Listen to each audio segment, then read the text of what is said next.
Je voudrais maintenant revenir sur un exemple qui montre bien la nature de la décision qu'on est amené à prendre quand on utilise un test d'hypothèse. Donc prenons l'exemple d'un test T. Vous voyez sur la gauche de la slide la distribution du T qui est donc centrée sur l'hypothèse nulle selon laquelle il n'y a pas de différence entre les deux moyennes que vous comparez. En dessous, vous avez la formule du T qui est donc la différence de moyenne divisée par une mesure de la variabilité au sein de chaque groupe.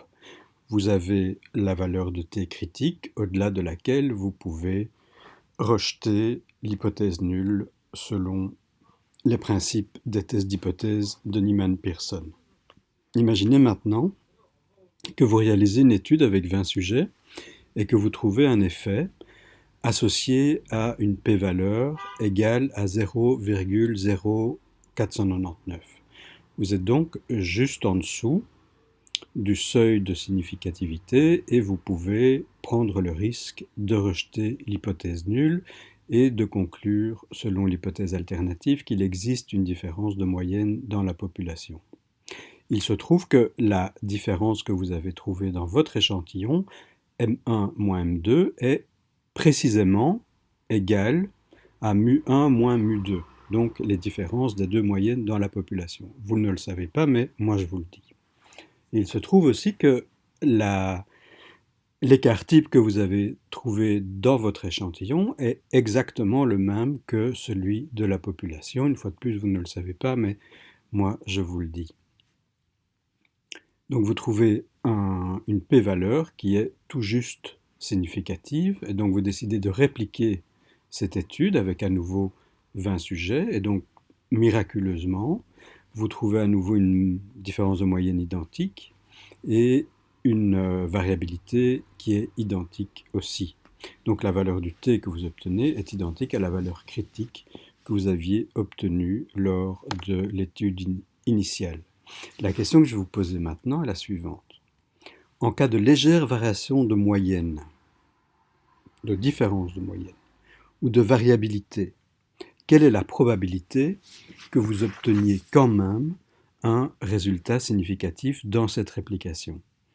Donc la question que je vous pose, c'est qu'est-ce qui se passe si le numérateur M1 moins M2 varie un tout petit peu par rapport à ce que vous aviez trouvé dans la première étude, ou que l'erreur standard, donc le dénominateur de la formule du t, varie un tout petit peu. Qu'est-ce qui pourrait se passer d'après vous?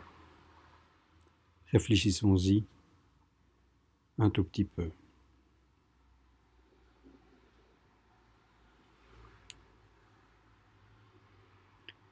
Je vais vous dire maintenant ce qui va se passer. Donc si vous voulez y réfléchir encore un petit peu, vous pouvez mettre cette vidéo sur pause. En fait, ce qui se passe, c'est que vous vous baladez sur cette ligne qui se trouve là en pointillé et qui délimite la zone de rejet.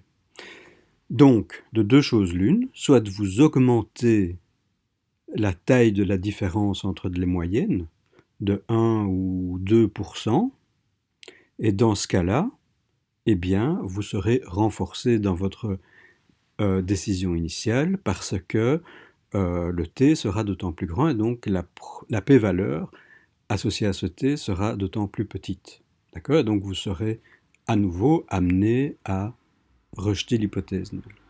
Par contre, imaginez que la variabilité augmente un tout petit peu au niveau du dénominateur de ce rapport.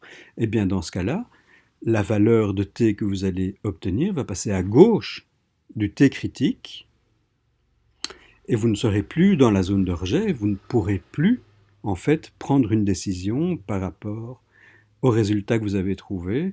Vous ne serez simplement pas dans les conditions de rejeter l'hypothèse nulle. D'accord?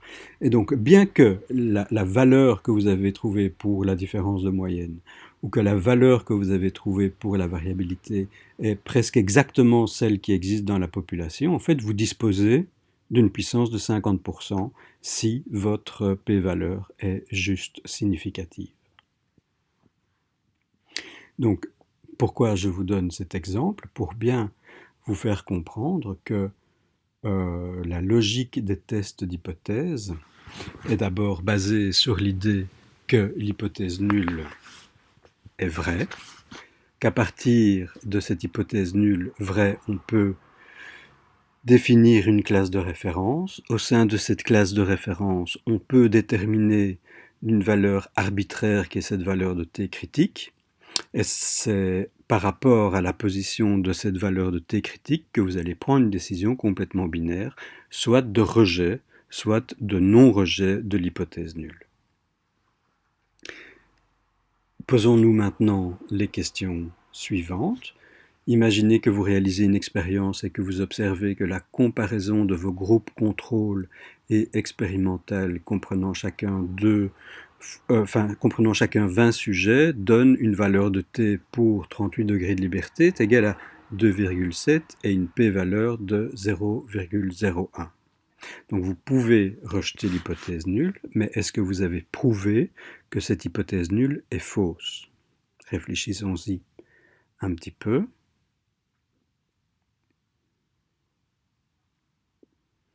En fait, non. Exactement, vous n'avez pas prouvé que l'hypothèse nulle est fausse. Les résultats que vous avez trouvés sont suffisamment improbables sous l'hypothèse nulle pour que vous puissiez prendre le risque de rejeter l'hypothèse nulle. Mais en aucun cas, vous n'avez prouvé qu'elle est fausse. D'accord? Est-ce que vous avez trouvé la probabilité de l'hypothèse nulle? Une fois de plus, cette proposition est fausse. La probabilité de l'hypothèse nulle, vous ne la connaissez pas. D'ailleurs, elle n'a pas de probabilité.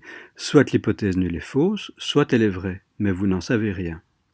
Mais vos résultats sont très improbables si l'hypothèse nulle est vraie. Et donc, vous prenez le risque de la rejeter. Et de conclure en faveur de l'hypothèse alternative H1. Mais est-ce que vous avez prouvé que H1 est vrai?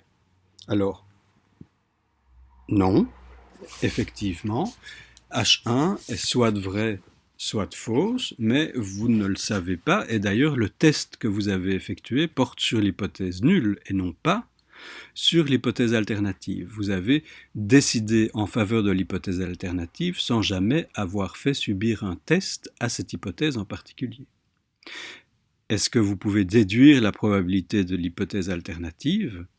Eh bien, une fois de plus, si vous avez bien retenu ce que je viens de vous dire, non, puisque cette hypothèse alternative est, tout comme l'hypothèse nulle, soit vraie, soit fausse, mais en fait, vous n'avez pas le moyen de le savoir. Mais est-ce que vous pouvez mesurer la probabilité de vous tromper en rejetant l'hypothèse nulle? Une fois de plus, je vous donne un petit peu le temps d'y réfléchir.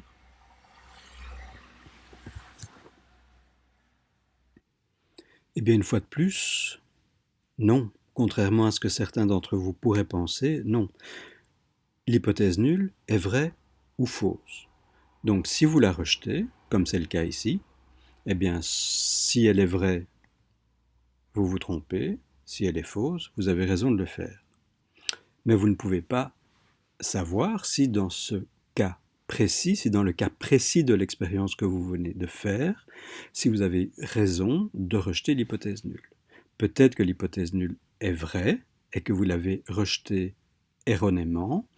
Ce que le test d'hypothèse dans la procédure orthodoxe de Neyman-Pearson vous indique, c'est que si vous le faites si vous faites un grand nombre d'expériences, eh bien, en respectant les principes du test d'hypothèse, vous ne vous tromperiez que dans 5% des cas lorsque vous rejetez l'hypothèse nulle, lorsque le résultat que vous avez trouvé se trouve dans la zone de rejet.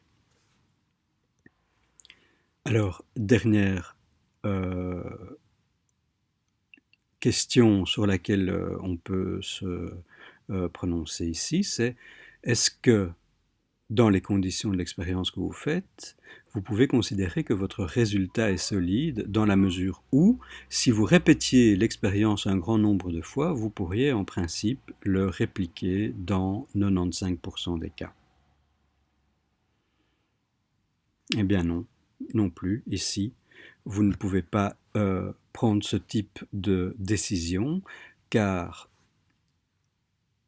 ce que vous avez fait, c'est rejeter l'hypothèse nulle dans le cadre de cette expérience, mais cette expérience-ci, celle que vous venez de réaliser, ne dit rien de toutes les expériences que vous pourriez réaliser par ailleurs. Dans le cadre de cette expérience, vous avez rejeté l'hypothèse nulle, mais vous ne savez pas si vous l'avez fait à bon escient ou à mauvais escient. Et donc, à partir du résultat d'une expérience individuelle, vous n'avez aucun moyen de prédire ce qui pourrait se passer dans le cadre d'une autre expérience.